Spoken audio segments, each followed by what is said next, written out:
Praise the lord. ఈ సాయంకాలపు వేళ దేవుడు నీకు ఇస్తున్న వాగ్దానము సామెతల గ్రంథము 20వ అధ్యాయము 3వ వచనం. కలహమునకు దూరముగా నుండుట నరులకు ఘనత, మూర్ఖుడైన ప్రతివాడును పోరునే కోరును. కలహము అంటే గొడవలు, వాటికి దూరంగా ఉండేది నరులకు అంటే మనుషులకు ఘనత తెచ్చిపెడుతుంది. మూర్ఖులైన వాళ్ళు ఏం చేస్తారంటే, మూర్ఖుడైన ప్రతి వాడు కూడా పోరునే కోరును అంటే గొడవలు పడాలనే చూస్తాడు. ఎవరితోనో ఒకరితో ఏదో గొడవ పెట్టుకోవాలనే చూస్తాడు. కాబట్టి మూర్ఖుల వలె మీరు ఉండకుండా కలహమునకు గొడవలకు దూరంగా ఉండేది మీకు చాలా మంచిది.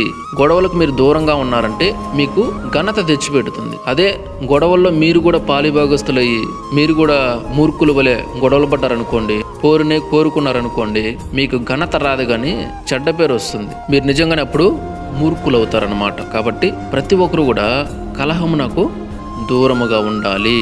మరి ముఖ్యంగా మనం ఆలోచన చేయాల్సింది ఏంటంటే, అరే మనం దేవుని బిడ్డలు కదా, దేవుని నమ్ముకున్నాం కదా, దేవుడు ఏం చెప్పాడు, శత్రువుని కూడా ప్రేమించమన్నాడు కదా, అంతేగాని గొడవలకు బొమ్మన్నాడా, లేదు కదా. కాబట్టి మనం గొడవలకి దూరంగా ఉండాలి. శత్రువుని సైతం ప్రేమించాలి.